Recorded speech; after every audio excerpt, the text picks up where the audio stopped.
I'm so glad to meet you. Me too. It's been really wonderful. I was especially amazed to know that your grandparents were actually Muslims and your parents were Muslims, not practicing. Um, Maybe they don't know much about Islam, and then you, the third generation, basically washed out. It's like nothing is left. So I think there's no accident in Islam. We believe that there's no accident in God's plans, and we met together for a business situation. It ended up we got to know each other, and I feel very drawn to tell you more about Islam so that you know your own background and have a better understanding. So one of the things I like to tell you that I think would help you over time to see how we came to be who we are as Muslims. What is our background? This is very important to know because if somebody says I'm a Christian or I'm a Jew or I'm a Buddhist or a Muslim, whatever religion they are, for whoever is interested to know more, they want to know more background about their situation, about their life, about their prophets, about their scriptures. Where did it come from? How do I know you're talking about a religion that's authentic religion or your book is authentic? Authentic means... How do you know that I would ask you how I it guess, is? I guess authentic means something that is correct, reliable and correct. So somebody may say, this person said such and such thing, but they didn't hear it from the person themselves. It could be right, it could not be right, but if 2 or 3 or 4 people heard the same thing, then you know most likely that's correct. So that's more likely is to be authentic. Okay, so to make it easy for you, the first thing is that Muslims, Jews and Christians, we don't believe in reincarnation. You know what reincarnation means? Not really. Not really. That means you have more than one life. When you die, you are resurrected. Well, you're born into another body. Your soul doesn't die. You're born into another body. And then when that body dies, it goes into another body again and again. And according to what you do, how well you do or bad you do in this world, you are brought back into a body in basically facing the karma. You did good deed, you will be in a better shape. This is basically believed by the Hindus and Buddhists and some other religions. In Islam, Christianity and Buddhism, we reject this. We don't accept this. Why? Because God Himself tells us we are born once from the mother's womb. We have a life in this world, and then we die. After we die, there would come a time when everybody would be resurrected. You know what resurrected means? Would be brought back to life. Everybody would be brought back to life. Then we would answer to God for what we did. Good things, bad things, we face it. We cannot deny because everything is right. The records are open. Records, everything we have done is written as we talk. Even you and I talking right now, in the day of judgment, this conversation will be put right in front of us in a book of deeds.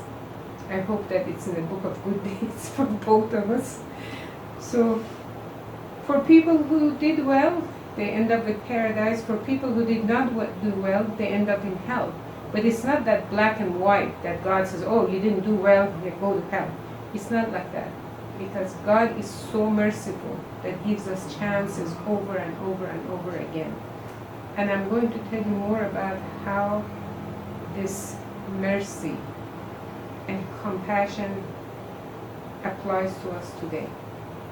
So we go back to the story of creation. You know what creation means? When God created us. According to the Jews, Muslims, and Christians, creation story is pretty much close, very close. That God created heavens and the earth and all that is in between it for 7 periods. We don't believe it was 7 24-hour days. Each period could be millions or billions of years. So he did all of that, and the last creation was, who was the last creation? Yes. Muhammad, no, he was not the last creation. Adam, his ancestor, father, was the last creation after God created heavens and earth and the stars and the moon and the animals and the plants and everything. The last of it was human being. That first of the human being, we called him Adam. Adam. I think maybe Adam is in like Bible, like this kind He of is in Bible. The Jews believe in him being the first creation, human creation. The Christians believe the same. Muslims believe the same. And we believe the same because God tells us that was his last creation, series of creation that he did in 6 period, and this was his last creation. From Adam he created his wife Eve, we call her Eve. So God told them they're in paradise, you can eat of anything except it's just one fruit. And God warned them, Satan's going to come and tempt you. So sure enough, he came. Told them, why don't you want to eat of this fruit? I don't want to give you all the details. He made them eat of the fruit and then basically caused them to also be kicked out of paradise. But before they were sent out, they repented to God. Repented means, God, I'm sorry, yes, we did wrong. Forgive us. So God did forgive them. But he said, you do have to leave. You still have to leave, but I will send you guidance. I will guide you. So we believe that Adam was the first prophet because he actually had direct communication with God. He was a righteous man. He did make a big mistake, but he continuously received guidance from God. Okay. Then the prophets came one after another. God sent prophets because people, it seems like when guidance is not given to them, they seem to be more interested in corruption. Corruption, doing sinful things. Sinful things. That means committing things that is not like killing each other, having sexual relationship with each other, lying and doing bad things. So God would send prophets, but the first message of each prophet was one important thing. Do you have an idea what the prophet's message was? About the government. To what? To give them the guard. The guidance.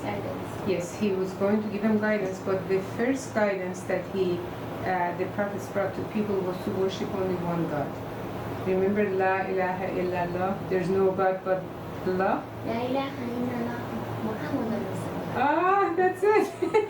You know that, very good.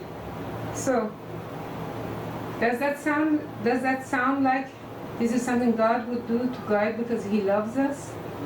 He sends prophets to tell us worship only one God. So these prophets, we believe the first one was Adam, and the last one was who? Which was the last prophet? Muhammad. Yes, Muhammad was the last prophet. We have Jesus, we have Moses, Noah, Abraham, and many, many prophets in between. In fact, in Islam, we believe there were 124,000 prophets. So, then there should not be any doubt in our hearts that Muhammad was prophet of God, because when we read his message in the book, which is this book that you have, Quran, then we understand that the message is the same. He has not come to give something strange, to worship him or to follow him. He just came to say worship only one God. So I just wanted to say this to just make sure it makes sense that these are continuation of messages of prophets, and it's the same message. But each religion, the rituals are different. Maybe the Christians, they pray different. The Jews, maybe they pray different. Muslims pray different. But at the end, we have to worship only one God. So does that make sense? Okay. So you believe there's only one God?